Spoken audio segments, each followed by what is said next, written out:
Okay, இப்போ இந்த rhombus பேட்டர்னை எப்படி சால்வ் பண்ணலாம்னு சொல்லிட்டு பார்க்கலாம். இந்த ரோம்பஸ் பேட்டர்னுக்கு நம்ம ரெண்டாக ஃபஸ்ட்டு பிரிச்சுக்கலாம். ஃபஸ்ட்டு வந்து ஸ்பேஸை பிரிண்ட் பண்ண போகிறோம். நெக்ஸ்ட் வந்து ஸ்டார்ஸை பிரிண்ட் பண்ண போகிறோம். ஓகே, ஸ்பேஸ் ஃபஸ்ட்டு என்ன இருக்குன்னு பார்க்கலாம். ஃபஸ்ட்டு i ஈக்குவல் டு 1 இருக்கும்போது ஸ்பேஸ் வந்து 4 இருக்குது. ஸோ இந்த இடத்துல வந்து நான் சேஞ்ச் பண்ணிக்கிறேன். ஸ்பேஸ் வந்து 4 இருக்குது. So i is equal to 2 இருக்கும்போது ஸ்பேஸ் 3 இருக்குது. i இஸ் ஈக்குவல் டு 3 இருக்கும்போது ஸ்பேஸ் 2 இருக்குது. i இஸ் ஈக்குவல் டு 1 இருக்கும்போது ஸ்பேஸ் 1 இருக்குது. i இஸ் ஈக்குவல் டு 5 இருக்கும்போது ஸ்பேஸ் 0 இருக்குது. ஓகேங்களா? இப்போ இந்த ஸ்டார் வந்து பார்த்தீங்கன்னா எல்லாத்துலேயுமே வந்து 5 தான் இருக்குது. ஸோ அதில் எந்த டிஃப்ரென்ஸும் இல்லை. ஸோ இந்த இடத்துலையும் 5, இந்த இடத்துலையும் 5. ஸோ ஓகே, இப்போ நம்ம ஃபஸ்ட்டு அவுட்டர் ஃபார் லூப் எழுதலாம். ஃபஸ்ட்டு இன்புட் 5 கொடுத்தா நம்ம 5 வாட்டி வந்து லூப்பை ரன் பண்ணணும். அப்போ தான் 5 ரோ வந்து பிரிண்ட் பண்ண முடியும். ஸோ இப்போ நம்ம நார்மலாக எழுதுகிற இந்த ஃபார் லூப் தான், அவுட்டர் லூப் தான். இந்த i equal to 1, i less than or equal to n, i plus plus. ஓகேங்களா? இப்போ அவுட்டர் லூப் பிரிண்ட் பண்ணியாச்சு. ஃபஸ்ட்டு ஸ்பேசஸை பிரிண்ட் பண்ணலாம். Print spaces.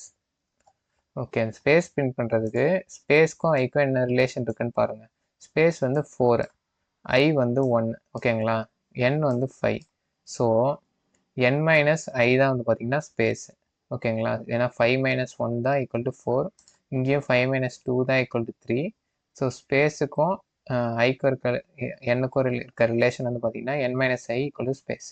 ஸோ நம்ம இப்போ இந்த பிரிண்ட் ஸ்பேசஸ் கண்டிஷனில் first for int j equal to 1, j less than or equal to n minus i, j plus plus. So இப்படி நம்ம கொடுக்கும்போது இப்போ நம்ம எல்லா ஸ்பேசஸும் வந்து பிரிண்ட் ஆகிடும் ஆட்டோமேட்டிக்காக.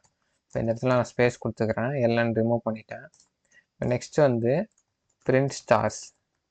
ஓகே, ஸ்டார்ஸ் வந்து பார்த்தீங்கன்னா எல்லாமே 5 வாட்டி வந்து பிரிண்ட் ஆகுது ஸ்டார்ஸு. இப்போ நம்ம ஸ்பேஸ் பிரிண்ட் பண்ணுறதுக்கப்புறம் ஆட்டோமேட்டிக்காக இந்த 5 ஸ்டார் வந்து பிரிண்ட் பண்ண போகிறோம். ஸோ இது நம்ம நார்மலாக எப்பயுமே அவுட்டர் லூப் எழுதும்ல, அதே கண்டிஷன் மாதிரி தான்.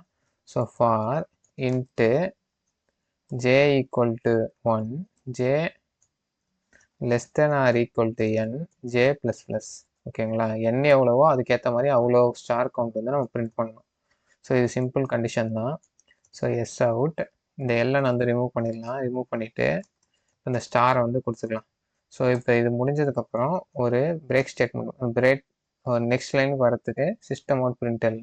ஸோ தட் இந்த ஃபஸ்ட்டு லைன் முடிஞ்சதுக்கப்புறம் நெக்ஸ்ட் லைனுக்கு வரும். அதே மாதிரி செகண்ட் லைன் முடிஞ்சதுக்கப்புறம் நெக்ஸ்ட் லைனுக்கு வரும். ஸோ அந்த மாதிரி வரதுக்காக இந்த சிஸ்டம் அவுட் பிரிண்டல்னு கொடுக்குறோம்.